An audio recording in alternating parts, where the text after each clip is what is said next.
ডাকসু নির্বাচন উপলক্ষে আমরা আমাদের এখানে বিশ্ববিদ্যালয় প্রশাসন, আমরা আইন শৃঙ্খলা বাহিনী, বিশেষ করে রাজশাহী মেট্রোপলিটন পুলিশ, আমাদের সাথে বিজিবি, র্যাবের প্রতিনিধি অফিসার আছেন। আমরা সবাই মিলে এই নিরাপত্তাটা কীভাবে হবে, আমাদের যে পরিকল্পনাটা যেটা আছে সেটাকে আমরা আরও রিভাইজ করে কোথায় আমাদের কী ধরনের নিরাপত্তা ব্যবস্থা নিতে হবে সেগুলো নিয়ে আমরা কথা বলছি। আর ভোটের দিন এবং ভোট গণনা শেষ করে রেজাল্ট দেওয়া পর্যন্ত আমাদের কার কী ধরনের ভূমিকা থাকবে, আমাদের নিরাপত্তার কোনো ধরনের সমস্যা হয় কি না, সেগুলো নিয়ে আমরা মোটামুটি আলোচনা হয়েছে।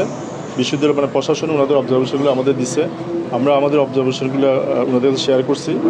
এখন বিশেষ করে ভোট গণনাকালীন কী ধরনের ব্যবস্থা নেওয়া দরকার বা ভোটকালীন কী ধরনের ব্যবস্থা নেওয়া হবে সেই বিষয়গুলো আমাদের কিছু অবজারভেশন আমরা ওনাদেরকে লিখিতভাবে দিয়েছি, আর ওনাদের অবজারভেশনগুলো আমাদেরকে দিয়েছেন নিরাপত্তা সংক্রান্ত।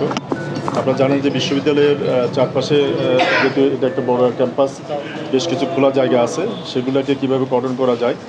আর ভিতরে আমরা একটা ইনার কর্ডন বা একটা আউটার কর্ডন, আবার পেট্রোল এবং কেন্দ্রভিত্তিক যে সকল নিরাপত্তা, এই পরিকল্পনাগুলো আমরা নিয়ে আলোচনা করি। এক্সট্রিম মশার কয়েল প্ল্যান্ট ফাইবার দিয়ে তৈরি, তাই সহজে ভাঙে না, সুগন্ধিযুক্ত ও নিরবিচ্ছিন্নভাবে জ্বলে। ডেঙ্গু, চিকুনগুনিয়া বাহি সহ যে কোনো মশার বিরুদ্ধে দেয় এক্সট্রিম সুরক্ষা। এখন পর্যন্ত আমাদের কাছে ওইরকম কোনো তথ্য নেই। আর বিশেষ করে বিশ্ববিদ্যালয়ে যেহেতু কিছু যে অধিবাসী আছে পাশে, তাদের চলাচল নিয়ে বিশ্ববিদ্যালয় প্রশাসন থেকে ইতিমধ্যে মাইকিং করা হচ্ছে, এবং বিশেষ করে ভোটের দিন যাতে ওনাদেরকে ওই কিছু গেট আছে সেগুলো অ্যাভয়েড করে চলা যায়, সেটা ব্যবস্থা আমরা সেটা নিয়ে আলোচনা হয়েছে। আর আমাদের পক্ষ থেকে আমরা যেটা আমাদের যে পরিকল্পনাগুলো আছে, আমরা ইতিমধ্যে আমরা সিদ্ধান্ত নিয়েছি।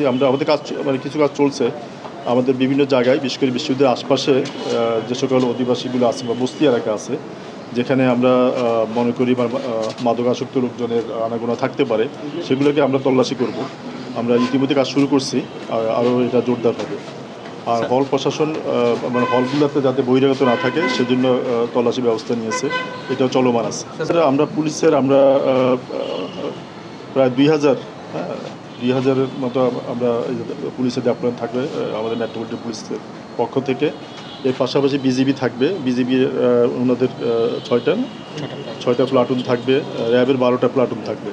তো এগুলো আমরা পালাক্রমে বিশেষ করে বিজিবি এবং র্যাব ওনারা পেট্রোলে থাকবে, কিছু কিছু গুরুত্বপূর্ণ পয়েন্ট ওনারা থাকবে।